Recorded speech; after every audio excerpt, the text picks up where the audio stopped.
నమస్తే, welcome to our channel. Jaganmohan Reddy గారికి ఒక్కసారిగా ఆంధ్ర రాష్ట్రం పైన, ఆంధ్ర రాష్ట్రంలో విద్యార్థుల పైన, ముఖ్యంగా 10వ తరగతి పరీక్షలు రాసిన వాళ్ళపైన, స్కూళ్ళ పైన, కాలేజీల పైన ప్రేమ వరదై పారింది. ట్విట్టర్ వేదికగా ఇంత పెద్ద ట్వీట్ వేసినాడు. నాకు తెలిసి ప్రపంచంలో ఎవరు ఇంత పెద్ద ట్వీట్ వేయరు. ఇది సాక్షి పేపర్ అనుకున్నాడా లేక ట్విట్టర్ అనుకున్నాడా తెలియదు, కానీ శాట భారతం అయితే రాసుకొని వచ్చారు. జగన్మోహన్ రెడ్డి గారు, మీరు ఖాళీగా ఉండవచ్చు గాక, మీ క్యాడర్ కానీ కనీసం భారతీ మేడం కూడా చదవదు సార్ ఇంత పెద్ద ట్వీటు, అయినా కూడా వేసినారు. కాబట్టి చూద్దాం రండి ఏం రాశారో. చంద్రబాబు నాయుడు గారు, మీరు మీ కొడుకు విద్యాశాఖ మంత్రి లోకేష్ 10th పరీక్షల నిర్వహణలో పూర్తిగా ఫెయిల్ అయ్యారు. జగన్మోహన్ రెడ్డి గారికి ఒక ఉచిత సలహా ఇస్తాను. జగన్మోహన్ రెడ్డి గారు, మీరు విద్యార్థుల గురించి, స్కూళ్ళ గురించి, ఆ స్కూళ్ళ నిర్వహణ గురించి, పరీక్షా నిర్వహణ గురించి ఎంత తక్కువ మాట్లాడుకుంటే అంత మంచిది. జగన్మోహన్ రెడ్డి గారు, ఆ ఫీజు రియంబర్స్మెంట్ ఏదైతే ఉందో దాన్ని భ్రష్టు పట్టించింది మీరు కాదా? అదేదో సిలబస్ మొత్తం మార్చేసి ఇంగ్లీష్ మీడియం అని చెప్పి టీచర్లకు ట్రైనింగ్ ఇవ్వకుండా డైరెక్ట్గా దింపేసి వాళ్లకు ఏబిసిడీలు కూడా రానికుండా చేసింది మీరు కాదా జగన్మోహన్ రెడ్డి గారు? సో విద్యార్థుల గురించి మీరు ఎంత తక్కువ మాట్లాడుకుంటే అంత మంచిది. సో ట్విట్టర్ వేదికగా నారా లోకేష్ గారిని ఈయన ప్రశ్నించడం అయితే జరిగింది. ఏందంటే, అది మీ పాలనలో విద్యారంగం భ్రష్టు పట్టిపోయింది. మీ అవివేక, అనాలోచిత, పరిణితి లేని నిర్ణయాలతో విద్యార్థులకు, వారి తల్లిదండ్రులకు కష్టాలే ఎదురవుతున్నాయి. 10వ తరగతి పరీక్షా పత్రాల మూల్యాంకనాన్ని కూడా సరిగ్గా నిర్వహించలేని దుస్థితిలో ఉన్న మీరు మిగతా వ్యవస్థలను ఎంత ఘోరంగా నడుపుతున్నారో అర్థమవుతుంది అని చెప్పాడు. ఇక్కడ ఏంటంటే, 10వ తరగతి పరీక్షలు 6.14 లక్షల మంది రాత్రి పగలు కష్టపడి చదివి పరీక్షలు రాస్తే జవాబు పత్రాలను సరిగ్గా దిద్ది పారదర్శకంగా ఫలితాలను వెల్లడించాల్సిన మీరు ఘోరంగా విఫలమై విద్యార్థులను, వారి తల్లిదండ్రులను క్షోభకు గురి చేశారు అని చెప్తున్నారు. ఇది నిరంతర ప్రక్రియ. ఒకసారి 10th కానీ ఇంటర్మీడియట్ కానీ రాస్తే ఎవరికైనా డౌట్ ఉంటే వాళ్ళు రీవాల్యుయేషన్కు, రీకౌంటింగ్కు పెట్టడము ఆనవాయితీగా వస్తుంది. అదేదో పెద్ద సునామీ వచ్చేసినట్లు అది ప్రతి సంవత్సరము ఎవరు ముఖ్యమంత్రిగా ఉన్నా, ఎవరు విద్యాశాఖ మంత్రిగా ఉన్నా కూడా జరిగేటువంటి ప్రక్రియే.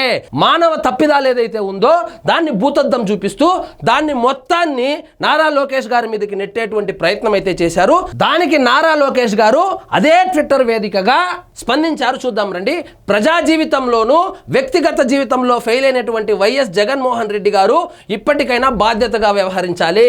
చిన్నప్పుడే 10th పేపర్లు ఎత్తుకుపోయిన మీ నుంచి హుందాతనం ఆశించడం తప్పే. 10th చదివేటప్పుడు హైదరాబాదులో వైఎస్ జగన్మోహన్ రెడ్డి గారు 10వ తరగతి ప్రశ్నాపత్రాలను లీక్ చేశాడనేటువంటి అభియోగాలు ఎదుర్కొంటున్నటువంటి మీరు 10వ తరగతి విద్యార్థుల గురించి మాట్లాడుతుంటే హుందాతనంగా లేదు జగన్మోహన్ రెడ్డి గారు, హాస్యాస్పదంగా ఉందని కూడా స్పందించారు.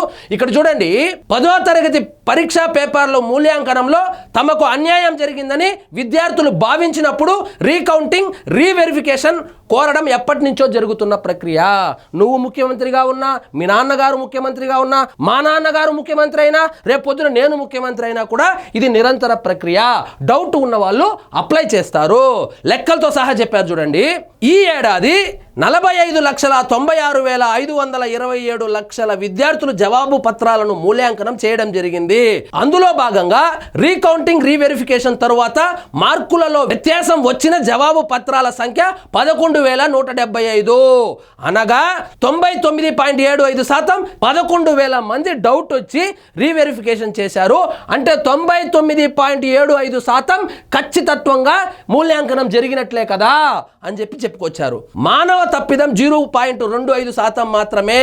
ఈ ఏడాది కూడా 34,709 మంది విద్యార్థులు 66,363 స్క్రిప్టుల రీకౌంటింగ్, రీవెరిఫికేషన్ కోసం దరఖాస్తు చేసుకున్నారు.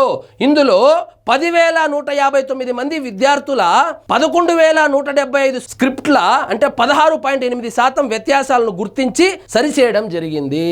సో ఇది మానవ తప్పిదము.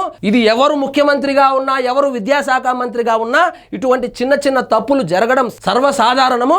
మీరు 10వ తరగతి ప్రశ్నాపత్రాలను లీక్ చేసినట్లు ఆరోపణలు ఎదుర్కొంటున్నటువంటి మీరు 10వ తరగతి విద్యార్థుల గురించి మాట్లాడుతూ ఉంటే హాస్యాస్పదంగా ఉందని చెప్పి మొత్తం లెక్కలతో సహా కౌంటర్ అయితే ఇవ్వడం జరిగింది. ఈ విధంగా ట్విట్టర్ వేదికగా నారా లోకేష్ వర్సెస్ వైఎస్ జగన్ అయితే ఒక వారే జరిగింది. దాంట్లో నారా లోకేష్ గారు పై చేయి కూడా సాధించాడు. ఈ విధంగా అంకెలతో సహా వివరించి నోరు మూయించినంత పని అయితే చేశాడు. సో ఇదండి ఈరోజు మన టాపిక్. మీకు ఈ వీడియో నచ్చినట్లయితే లైక్ చేయండి, షేర్ చేయండి, ఛానల్ మాత్రం సబ్స్క్రైబ్ చేసుకోవడం మర్చిపోవద్దు.